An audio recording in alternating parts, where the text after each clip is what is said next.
Bismillahirrahmanirrahim. Assalamualaikum warahmatullahi wabarakatuh. Alhamdulillahilladzi ja'ala syahra ramadhana syahran unzila fihi al-Qur'an hudan lin-nasi wa bayyinatin minal huda wal furqan. Asyhadu an la ilaha illallah wahdahu la syarika lah wa asyhadu anna Muhammadan abduhu wa rasuluhu la nabiyya ba'dah. Allahumma salli wa sallim wa barik ala sayyidina Muhammadin sayyidil mursalin wa ala alihi wa sahbihi ajma'in. Amma ba'du fa ya ibadallah usikum wa iyaya bitaqwallah wa ta'atihi la'allakum tuflihun. Wa qala ta'ala fi kitabihil karim a'udzu billahi minasyaitonir rajim. Ya ayyuhalladzina amanu kutiba alaikumus syiyam kama kutiba alal ladzina min qablikum la'allakum tattaqun. Wa qala Nabi sallallahu alaihi wasallam ragima anfu rajulin dakhala alaihi ramadan summan salakha qabla ayyughfara lahu. Sadaqallahul adzim wa sadaqa rasulullah habibul karim wa nahnu ala dzalika minasyahidin wa syakirin walhamdulillahi rabbil alamin. Jamaah salat Jumat yang dirahmati Allah, puji dan syukur marilah kita panjatkan kehadirat Allah Subhanahu wa taala yang masih mengizinkan kita untuk melaksanakan ibadah di bulan suci Ramadan ini. Kita berharap dan juga tentunya terus berusaha semaksimal mungkin agar Ramadan ini menjadi Ramadan terbaik dibanding Ramadan-Ramadan tahun yang lalu. Salawat dan salam juga semoga terlimpah curah kepada junjungan kita Nabi besar Muhammad sallallahu alaihi wasallam, orang yang senantiasa menjadi suri tauladan sepanjang masa. Salawat dan salam juga semoga terlimpah curah kepada keluarganya, kepada karib kerabat, para sahabat, dan kepada seluruh umat. Dan mudah-mudahan kita merupakan bagian dari umat yang di akhirat kelak akan mendapatkan syafaat dari baginda Nabi Muhammad sallallahu alaihi wasallam. Di kesempatan kali ini juga khatib berwasiat kepada diri khatib sendiri dan kepada jamaah sekalian. Marilah sama-sama kita meningkatkan iman dan takwa kita kepada Allah Subhanahu wa taala. Dengan takwa hidup kita akan berkah. Dengan takwa kita akan menjadi orang yang paling mulia di sisi Allah Subhanahu wa taala. Dengan takwa kita akan dicintai oleh Allah Subhanahu wa taala. Hadirin jamaah salat Jumat yang dirahmati Allah. Banyak dari saudara-saudara kita beberapa bulan lalu yang berdoa kepada Allah Subhanahu wa taala agar dipertemukan dengan bulan suci Ramadan. Karena berharap bisa menggapai keberkahan di bulan suci tersebut. Karena berharap bisa mendapatkan ampunan dari Allah Subhanahu wa taala. Namun takdir berkata lain. Ramadan belum lagi hadir, tapi jatah hidup mereka sudah berakhir. Allah panggil mereka untuk menghadap Allah Subhanahu wa taala yang Maha Adil. Sehingga mereka tidak bisa bertemu dengan bulan suci Ramadan di tahun ini. Lalu mereka yang Allah panggil tersebut, apakah mereka termasuk orang-orang yang merugi karena tidak bertemu dengan bulan suci Ramadan di tahun ini? Tentu jawabannya tidak. Ya, karena justru yang disinggung oleh Rasulullah Shallallahu Alaihi Wasallam, ya, mereka yang merugi adalah mereka yang diberikan kesempatan untuk bertemu dengan bulan suci Ramadan. Jamaah salat Jumat yang dirahmati Allah. Lalu siapakah mereka? Orang yang dikatakan merugi, padahal Allah sudah takdirkan bertemu dengan bulan suci Ramadan. Yang pertama adalah orang yang tidak mendapatkan ampunan dari Allah Subhanahu wa taala, padahal mereka telah bertemu dan memasuki bulan suci Ramadan. Sebagaimana sabda Rasulullah sallallahu alaihi wasallam, "Ragima anfu rajulin dakhala alaihi Ramadan suman salakha qabla ayyughfara lahu." Sungguh hina sungguh telah mencoreng dirinya sendiri. Orang yang ketika dia ditakdirkan oleh Allah Subhanahu wa taala memasuki bulan suci Ramadan, namun ketika Ramadan berakhir, dia belum diampuni dosa-dosanya oleh Allah Subhanahu wa taala. Hadis ini merupakan kecaman yang sangat keras, peringatan yang sangat keras dari Rasulullah Shallallahu alaihi wasallam untuk kita orang-orang yang beriman. Orang-orang yang meyakini tentang Allah Subhanahu wa taala. Peringatan ini Allah diberikan oleh Rasulullah kepada kita, terutama kepada orang-orang yang ketika memasuki Ramadan belum atau tidak mendapatkan ampunan dari Allah Subhanahu wa taala. Padahal fasilitas ampunan dari Allah Subhanahu wa taala itu diberikan sebanyak 24 jam. Selama 24 jam Allah berikan fasilitas ampunan itu. Pada siang hari Allah Subhanahu wa taala janjikan ampunan. Sebagaimana yang dijelaskan oleh Rasulullah sallallahu alaihi wasallam, "Man shoma ramadhana imanan wa ihtisaban, ghufira lahu ma taqaddama min dzambi." Siapa orang yang berpuasa di siang hari tentunya, karena puasa tidak bisa di malam hari. Ramadhana, puasa Ramadan, bukan puasa yang lain, bukan puasa Sya'ban, bukan puasa Senin Kemis, bukan puasa Ayyamul Bid. Imanan wa ihtisaban, didasari karena iman dan berharap pahala dari Allah Subhanahu wa taala, ghufira lahu ma taqaddama min dzambi. Maka Allah ampuni segala dosa-dosanya pada masa lalu. Kemudian di malam hari Allah Subhanahu wa taala juga janjikan ampunan sebagaimana yang dijelaskan oleh Rasulullah sallallahu alaihi wasallam. Man qama ramadhana imanan wa ihtisaban, ghufira lahu ma taqaddama min dzambi.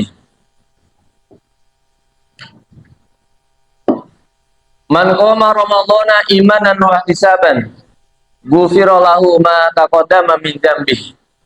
Hadis ini memiliki redaksi yang hampir sama dengan hadis yang pertama tadi. Siapa orang yang qama ramadhana, mendirikan atau menghidupkan malam Ramadan, qama ramadhana imanan wa ihtisaban, yang didasari dengan iman dan berharap pahala dari Allah Subhanahu wa taala, ghufira lahu ma taqaddama min dzambi. Maka Allah akan berikan peluang dia untuk diampuni dosanya oleh Allah Subhanahu wa taala. Untuk malam hari ini dipertegas kembali oleh Rasulullah sallallahu alaihi wasallam. Man qama lailatal qadri imanan wa ihtisaban, ghufira lahu ma taqaddama min dzambi. Siapa orang yang menegakkan atau menghidupkan malam Lailatul Qadar imanan wa ihtisaban, karena dasari iman dan berharap pahala dari Allah Subhanahu wa taala, ghufira lahu ma taqaddama min dzambi, maka Allah akan ampuni dosa-dosanya. Inilah tiga fasilitas yang diberikan oleh Allah Subhanahu wa taala melalui lisan Rasulullah sallallahu alaihi wasallam. Siang harinya kita berpuasa akan diampuni oleh Allah. Malam harinya kita sholat tarawih, sholat tahajud, diampuni oleh Allah Subhanahu wa taala. Malam Ramadan kita mendapatkan Lailatul Qadar, juga diampuni oleh Allah Subhanahu wa taala. Kalau sudah diberikan fasilitas sedemikian besar, peluang sedemikian besar oleh Allah Subhanahu wa taala, kemudian kita masih belum diampuni oleh Allah Subhanahu wa taala, maka wajar kalau Rasulullah SAW katakan bu'dan, sungguh jauh orang ini dari rahmat Allah Subhanahu wa taala. Oleh karenanya, karena fasilitas itu begitu banyak, begitu besar, peluang untuk mendapat ampunan dari Allah Subhanahu wa taala di bulan suci Ramadan ini, maka kita harus berusaha maksimal mungkin bisa memanfaatkan detik demi detik dari bulan suci Ramadan ini untuk memaksimalkan ibadah kepada Allah Subhanahu wa taala, agar dosa-dosa kita di masa lalu, di tahun-tahun yang lalu yang begitu banyak, yang begitu besar dosanya, diampuni oleh Allah Subhanahu wa taala. Hadirin jamaah salat Jumat yang dirahmati Allah. Kemudian yang kedua, orang yang dikatakan merugi oleh Rasulullah adalah orang yang berpuasa hanya mendapatkan lapar dan haus saja. Kamin shaimin laisa lahu min siyamihi ilal juwal atos. Banyak orang yang berpuasa, dia tidak mendapatkan pahala puasa, tidak mendapatkan apa-apa dari puasanya kecuali lapar dan haus saja. Jadi orang-orang yang seperti ini dia melaksanakan ibadah puasa, tapi lisannya tidak dijaga dari mengucapkan kata-kata kasar, mengucapkan kata-kata kotor. Lisannya tidak dijaga dari menggibah, mencela, menghina, mencaci orang lain. Orang seperti ini dia berpuasa tapi matanya tidak dijaga untuk tidak melihat hal-hal yang diharamkan oleh Allah Subhanahu wa taala untuk dilihat. Orang seperti ini berpuasa tapi jari jemarinya seringkali menyebarkan berita-berita hoax, menyebarkan fitnah, namimah di media sosial. Nah, orang-orang yang berpuasa seperti ini, mereka termasuk orang yang rugi. Karena sudah bersusah payah berpuasa, menahan lapar dan haus, tapi kemudian tidak mendapatkan apa-apa kecuali lapar dan haus saja. Itulah golongan yang kedua yang termasuk orang yang merugi. Kemudian golongan yang ketiga yang dikatakan oleh Rasulullah SAW sebagai orang yang merugi, padahal sudah berada di bulan suci Ramadan, adalah orang yang tidak mengikuti sholat tarawih sampai tuntas. Memang di bulan suci Ramadan ini trennya ibadah umat Islam itu semakin hari semakin mengalami penurunan. Semangat di awal, masjid penuh, sholat tarawih penuh, kegiatan di masjid penuh, di musola-musola juga ramai dikunjungi oleh umat Islam. Tapi kemudian trennya semakin lama semakin menurun, termasuk pelaksanaan ibadah sholat tarawih. Semakin hari semakin lama semakin menurun. Nah, hal ini disinggung oleh Rasulullah SAW, bahwa orang yang tidak melaksanakan sholat tarawih sampai tuntas, sampai selesai bersama imam, maka sesungguhnya dia termasuk orang yang rugi. Mengapa rugi? Karena sesungguhnya pahala orang-orang yang melaksanakan sholat tarawih sampai tuntas bersama imam, dia dihitung telah melaksanakan sholat sunnah semalam suntuk. Dalam sebuah hadis Rasulullah SAW bersabda, "Man qoma ma'al imam hatta yansorifu katabalahu qiyama lailatun." Siapa orang yang sholat tarawih bersama dengan imam, artinya berjamaah di masjid atau di musalah atau di tempat-tempat khusus yang digunakan untuk sholat berjamaah, maka baginya ditulis pahala sholat semalam suntuk.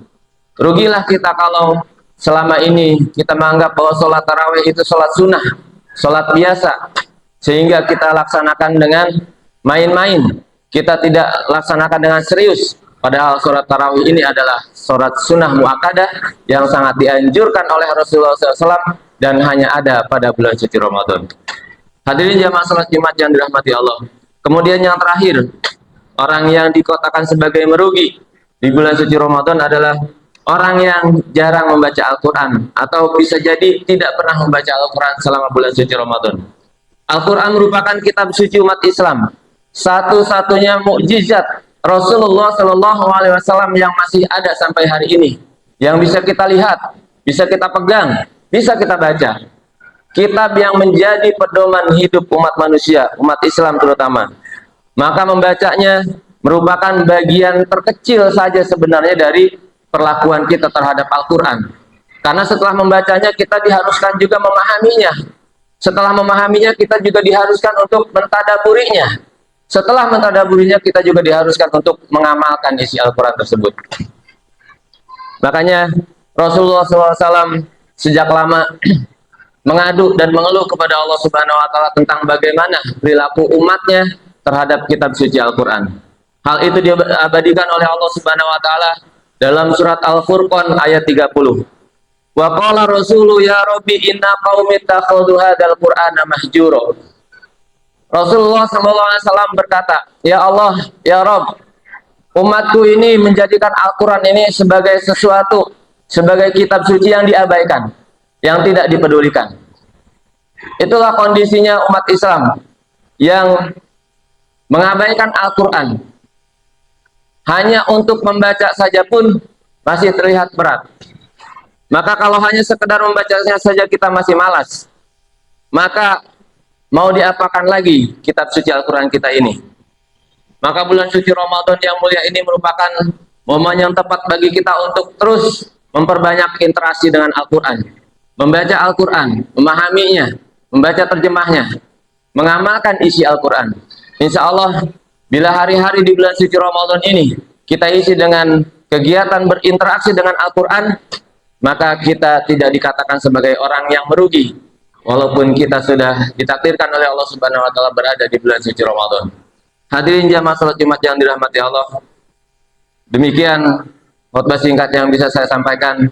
Mudah-mudahan bermanfaat untuk diri saya dan jamaah sekalian, dan semoga kita dengan terus berupaya memaksimalkan hari-hari kita di bulan suci Ramadan ini termasuk orang-orang yang beruntung, ya, bukan orang-orang yang merugi yang telah Allah takdirkan kita berada di bulan suci Ramadan. Dan mudah-mudahan kita semua Allah mudahkan untuk bisa menyelesaikan ibadah ini sampai tuntas, sampai hari terakhir Ramadan, sehingga kita keluar dari Ramadan menjadi orang-orang yang bertakwa kepada Allah Subhanahu wa taala. Barakallahu li wa lakum fil Qur'anil azim wa nafa'ani wa iyyakum bima fihi minal ayati wa dzikril hakim. Aqulu qawli hadza fastaghfiruhu innahu huwal ghafurur rahim.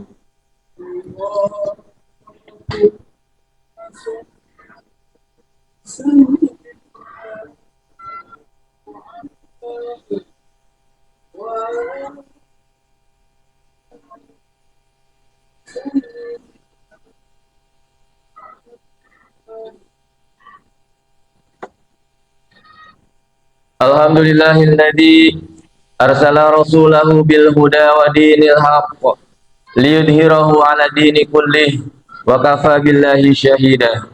Asyhadu an la ilaha illallah wahdahu la syarika lah wa asyhadu anna Muhammadan abduhu wa rasuluh. Allahumma salli wa sallim wa barik ala sayyidina Muhammadin wa ala alihi wa sahbihi ajma'in. Amma ba'du fa ya ibadallah, usikum wa iyaya bitaqwallah wa ta'atihi la'allakum tuflihun. Wa qala ta'ala fi kitabihil karim, a'udzu billahi minasyaitonir rajim, ya ayyuhalladzina amanu taqullaha haqqa tuqatih wa la tamutunna illa wa antum muslimun. Allahumma shalli ala sayyidina Muhammad wa ala ali sayyidina Muhammad kama shallaita ala Ibrahim wa ala ali sayyidina Ibrahim wa barik ala sayyidina Muhammad wa ala ali sayyidina Muhammad kama barakta ala Ibrahim wa ala ali sayyidina Ibrahim fil alamin innaka Hamidum Majid. Allahumma ighfir lil muslimina wal muslimat wal mu'minina wal mu'minat al ahya'i minhum wal amwat.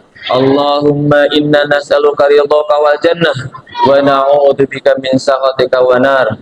Rabbana taqabbal minna salatana wa siyamana wa ruku'ana wa sujudana wa qu'udana wa tadarru'ana wa takhashu'ana wa ta'abudana wa tamim taqsirana ya Allah ya rabbal alamin.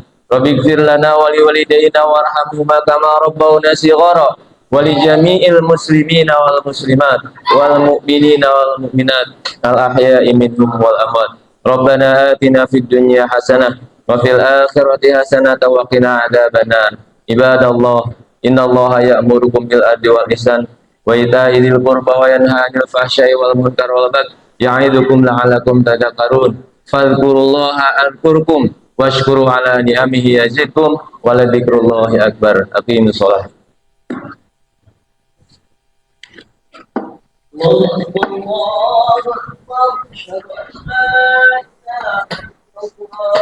akbar.